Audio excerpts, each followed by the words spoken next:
O Evangelho segundo São Mateus, naquele tempo, depois de se completar o tempo em que, segundo a lei de Moisés, Maria devia ser purificada, José e Maria levaram Jesus a Jerusalém, a fim de o apresentar ao Senhor, segundo o que está escrito na sua lei.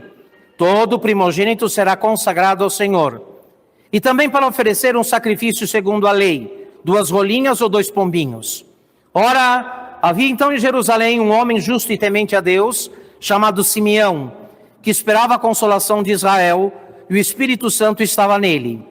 Tinha-lhe sido revelado pelo Espírito Santo que não veria a morte sem ver primeiro o ungido do Senhor. Subiu, pois, ao templo inspirado pelo Espírito de Deus, quando os pais de Jesus lá o levaram, para com ele cumprirem as prescrições da lei.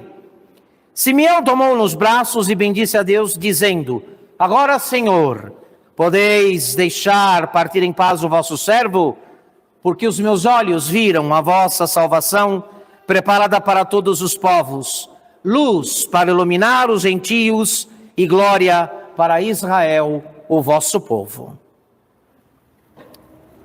Em nome do Pai, do Filho e do Espírito Santo. A lei de Moisés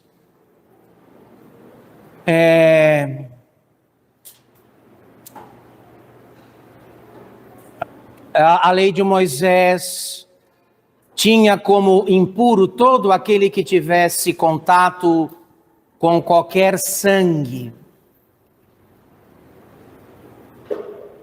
No parto, é o que acontece com mamãe e bebê. Então, para todos os efeitos, Maria tinha contraído uma impureza legal, aquela impureza própria da lei, que a lei discriminava.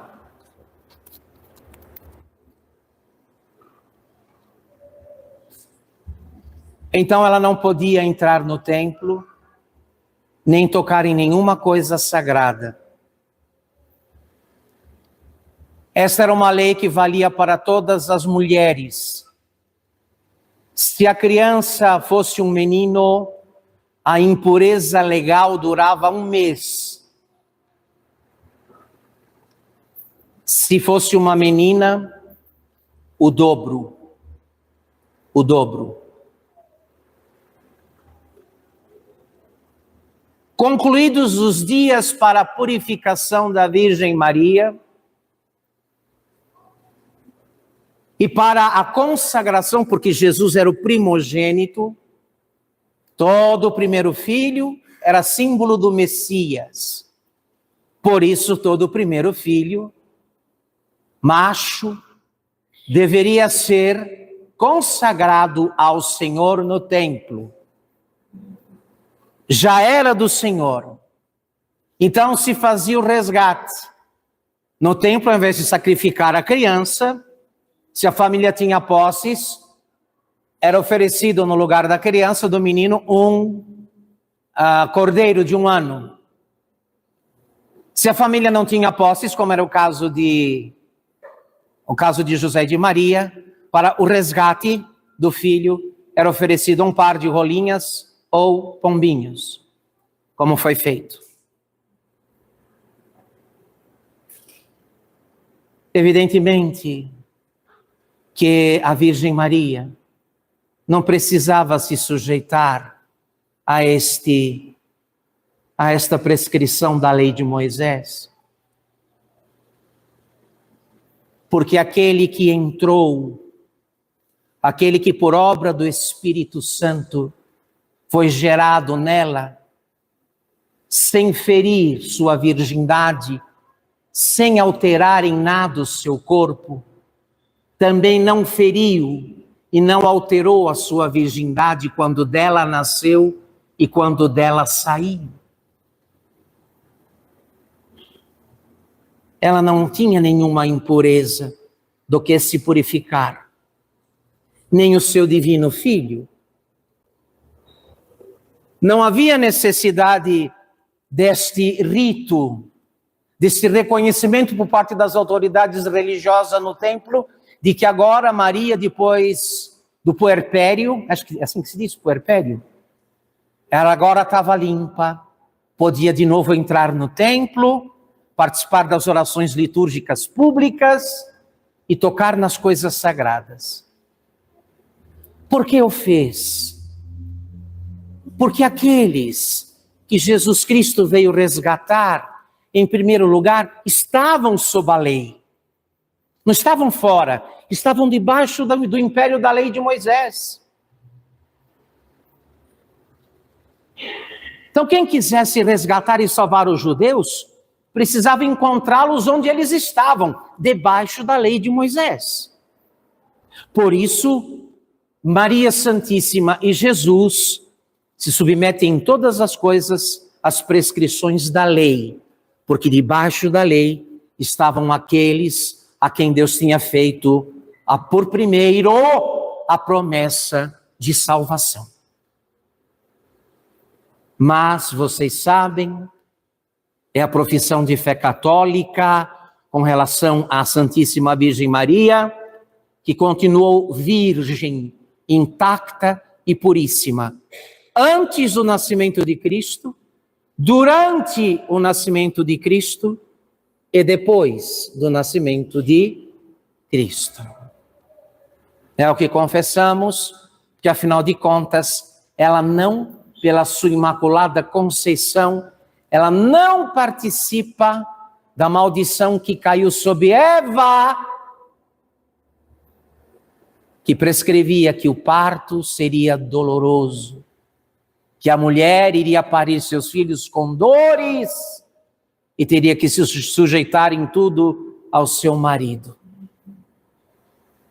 Maria não partilhava desta culpa e nem desta maldição. Muito bem. Agora, uma coisa que nos chama a atenção no evangelho de hoje e que nos diz respeito de um modo direto, é a atitude de Simeão, o idoso profeta, santo, que havia recebido de Deus a promessa de não morrer antes de ver o ungido do Senhor, antes de ver o Messias, antes de ver o Cristo. Ele vai ao templo quando José e Maria estão apresentando Jesus, consagrando Jesus. E ele reconhece naquele menino, ele vê naquele menino o Messias. Conduzido pelo Espírito Santo, não por opiniões humanas, não por intuições humanas, mas levado pelo Espírito Santo, ele reconhece que aquele menino, na carne daquele menino, em tudo parecido com todos os demais meninos, se esconde a luz de Deus. A luz de Deus está coberta pela carne humana, pela humanidade daquele menino, em tudo parecido com os demais. E ele louva a Deus com aquele canto que está no ofício dos religiosos, o Nunc Dimittis, dizendo: Senhor, agora podeis deixar partir em paz o vosso servo, porque meus olhos viram a tua salvação, luz para iluminar as nações e glória do teu povo de Israel. É impressionante, senhores, esta oração, porque vocês sabem, boa parte do nosso trato com Deus, vejam bem, a maior parte, o miolo, a substância da nossa oração, não quer outra coisa e não pede outra coisa a não ser a conservação da nossa vida aqui na terra. Nos apavora a ideia de deixar a vida. E esse homem que, tendo Jesus menino nos seus braços e que poderia pedir: ah, Senhor, me concede mais anos, me dá mais saúde, tira as dores do meu corpo, porque já estou velho, com reumatismos, com achaques, com problemas de todos os tipos. Ele diz: Senhor, agora podeis deixar partir em paz o vosso servo, porque os meus olhos viram a tua salvação.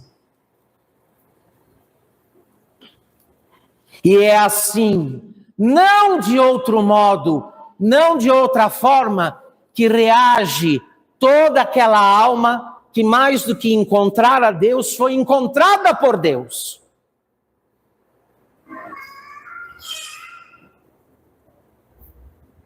Ele viu a luz do Senhor.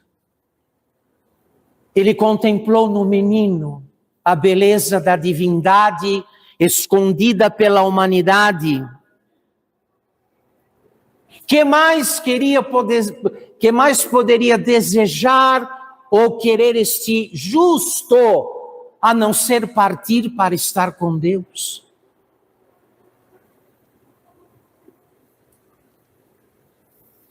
E eu queria agora aproveitar, porque o apóstolo São Paulo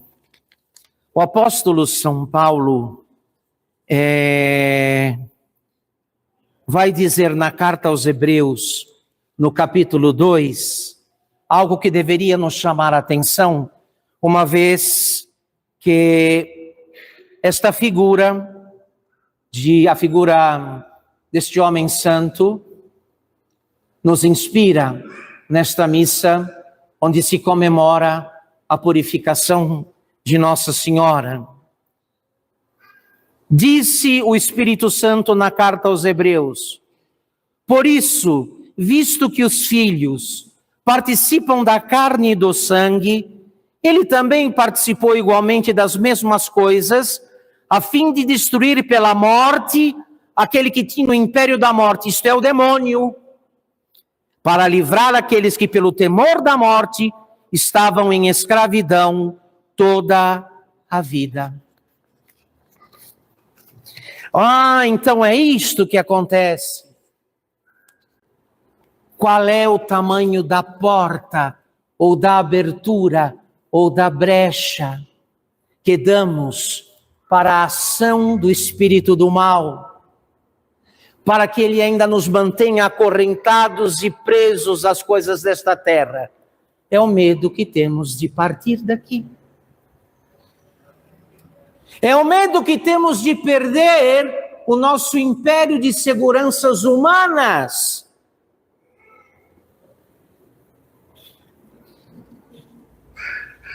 É por esta porta do medo de deixar o mundo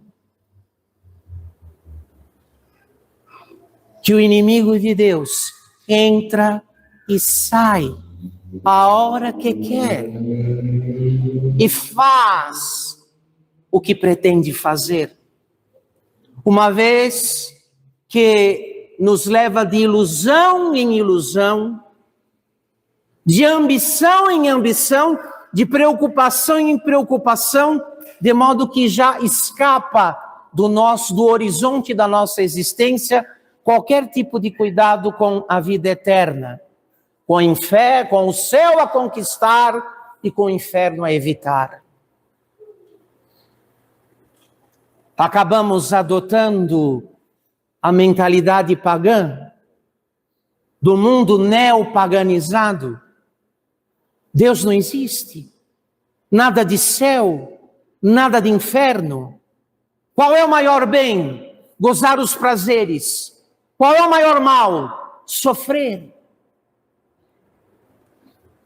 Não se pode esperar mais do que isso. Não há nada além disso. Portanto, evitemos a qualquer custo o que faz sofrer e abraçamos com avidez o que faz gozar e saborear os deleites desta vida. E muita gente não percebe, ainda que professe a fé, que na prática vive guiada, ou melhor, desviada por essa mentalidade, por essas máximas, por este modo de pensar mundano.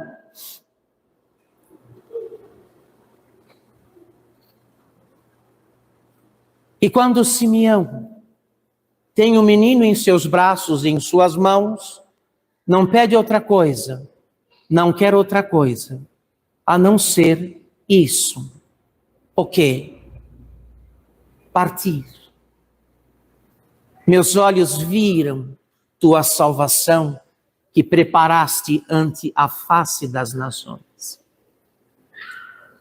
Quem encontrou o Senhor, ou melhor ainda, quem foi encontrado pelo Senhor, quem mais quer do mundo?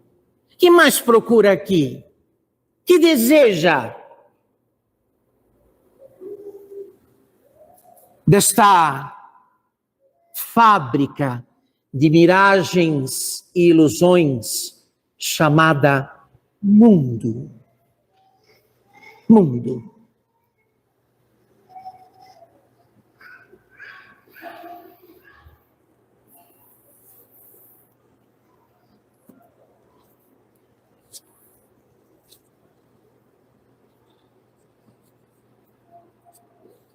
Ele também participou igualmente das mesmas coisas, a fim de destruir pela sua morte aquele que tinha o império da morte, isto é, o demônio, e para livrar aqueles que pelo temor da morte estavam em escravidão toda a vida.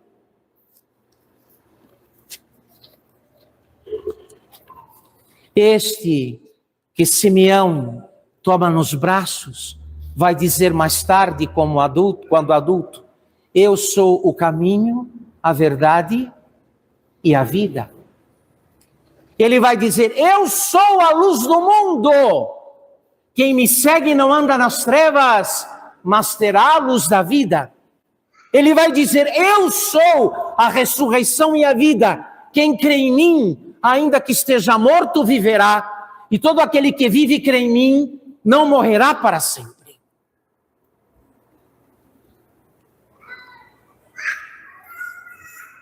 No instante em que Simeão toma o menino, todas estas coisas ficam claras para ele.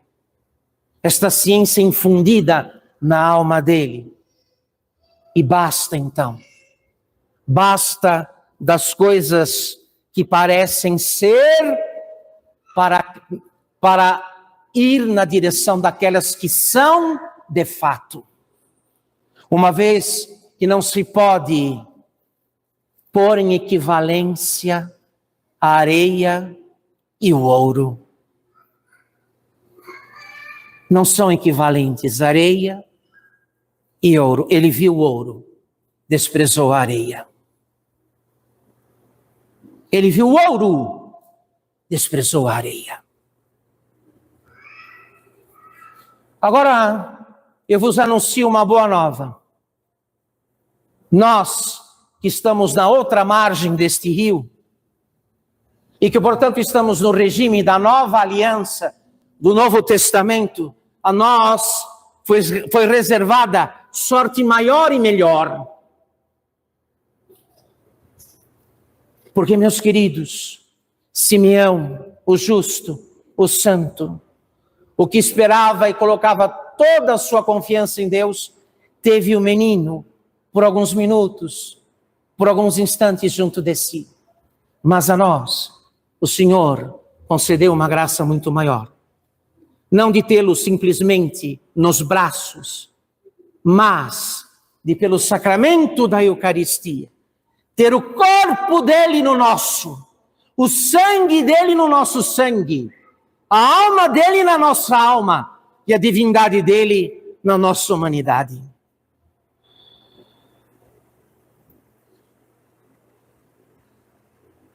Simeão tem um abraço em Jesus, com seus braços de homem.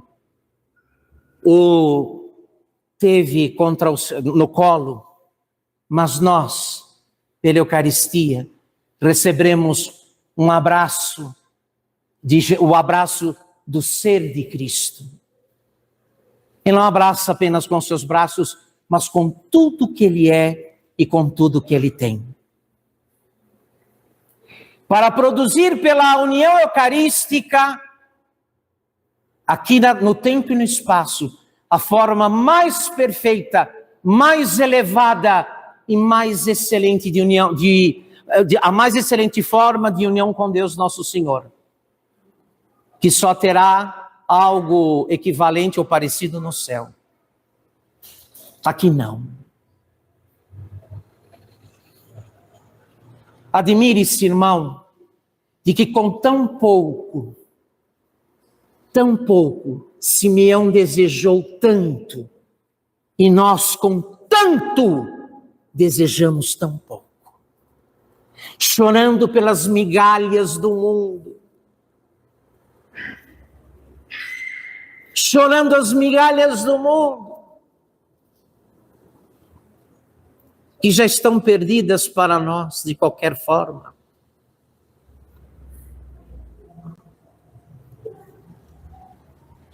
Supliquemos a Deus hoje,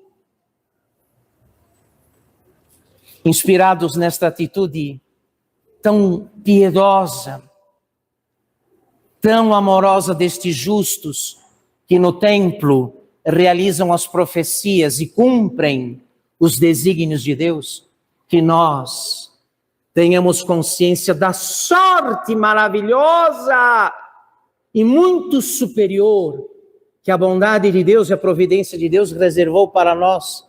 Nós que não estamos mais no regime da lei de Moisés, mas no regime da graça de Cristo.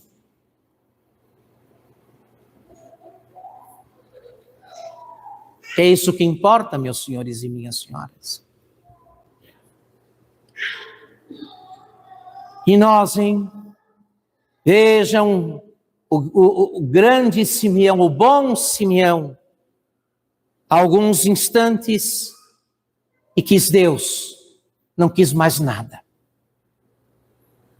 Nós, depois de incontáveis eucaristias, missas e comunhões, o que ainda queremos, o que ainda buscamos, o que ainda desejamos? Uma vergonha, uma vergonha.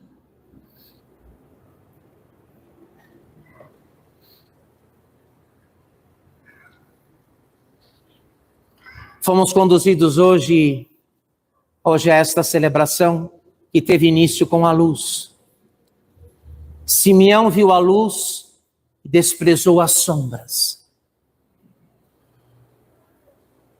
Simeão viu a luz coberta com a carne humana, coberta com a humanidade de Jesus, viu a luz nele, desprezou todas as sombras.